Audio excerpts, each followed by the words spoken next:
एक तो है जो भजन किया, जैसे आपने जीवन भर भजन किया। एक है महाराज जी जो भजन नहीं करते और वो करोड़पति हैं। पूर्व का पुण्य है, पूर्व का पुण्य है, उनका पूर्व का तप और पुण्य है।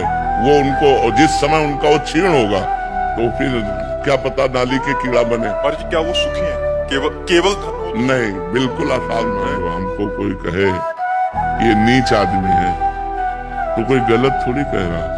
हम भी अपने अंदर से अपने को नीच मानते हैं। अगर भगवान की कृपा ना हो तो हम किस काम के रहेंगे?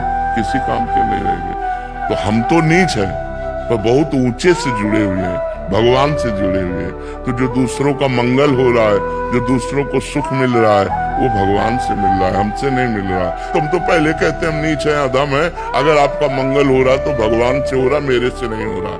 वही मंगल भवन है, वही मंगल करने वाले, और उन्हीं की बात हम आपको बता रहे हैं, उन्हीं की बात तो बता रहे हैं। और रही दीनता की बात या दूसरों को सम्मान देने की बात, तो सब रूपों में हमारे भगवान आते हैं। हमारी ऐसी भावना है कि मेरे भगवान सब रूपों में आते हैं, तो सबको प्यार देना। अब हम बाबा जी क्या दे सकते हैं?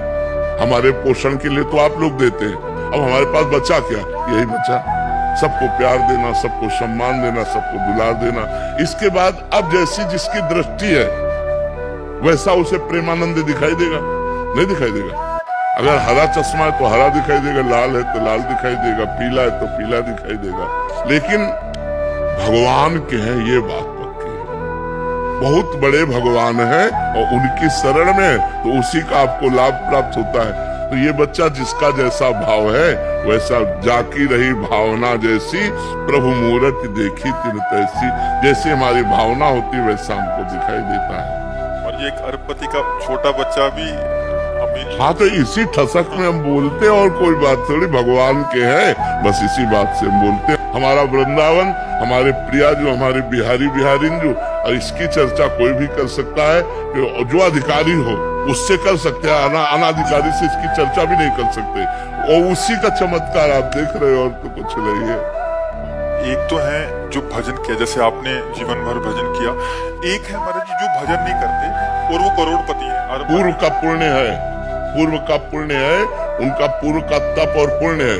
वो उनको जिस समय उनका वो क्षीण होगा तो फिर क्या पता नाली के कीड़ा बने। महाराज जी क्या वो सुखी हैं? केवल धन हो? नहीं, बिल्कुल अशांत है। बाहर से भले वो पोजीशन बहुत उच्च कोटि की, आप देख लो ना बड़े बड़े अधिकारी, आप देखो जब एकांत में बात करते हैं तो कैसे बात करते हैं।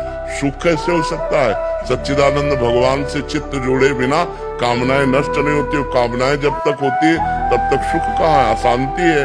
अशांतस्य कुतः सुखम। हम तो देखते हैं कि गाड़ी है, बंगला है। तो ये कोई सुख है क्या? गाड़ी कोई सुख है? मकान कोई सुख है? एसी में बैठा जल रहा है, अंदर चिंताएं, शोक, उद्वेग, नाना प्रकार के विषाद उसको जला रहे हैं। अगर भगवान में चित्त जुड़ा हुआ है तो फटे पुराने कपड़े भी है लेकिन परमानंद में डूबा है। न पारमेष्ठम, न महेंद्र जिष्णम, न सार्वभौमम, न रसाधिपत्यम, न योग सिद्धि अपनर्भवम वा। उसको कुछ नहीं चाहिए, ब्रह्मा का पद भी नहीं चाहिए। 7 गांठ कौपीन में इंद्र बापुरो कौन। सच्चिदानंद भगवान से चित्त जुड़ा हुआ है तो बोले 7 जगह से फटी लगोटी है, फिर भी इंद्र बापुरो कौन, उसके लिए इंद्र बेचारा है। भगवान से चित्त नहीं जुड़ा तो धन या मकान या पद या प्रतिष्ठा कितने दिन। एक यहाँ बैठ करके बोले थे कि जीवन में सब कुछ प्राप्त हुआ, मैं मरूंगा, सब कुछ छूट जाएगा, अब मेरे पास रह क्या जाएगा?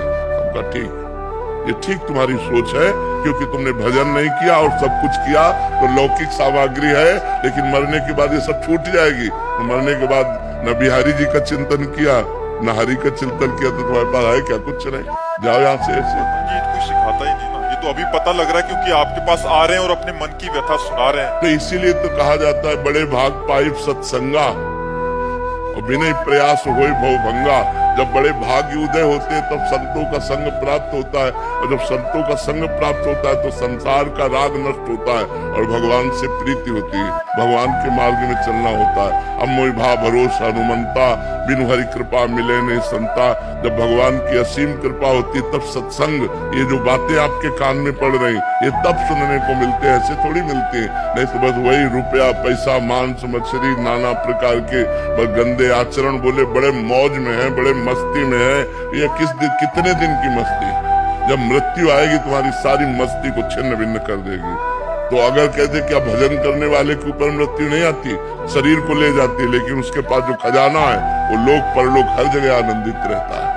इसलिए भजन अत्यंत आवश्यक है। बिना भजन के किसी को शांति नहीं मिल सकती। वो शांति तुम्हें लगेगी थोड़ी देर के लिए।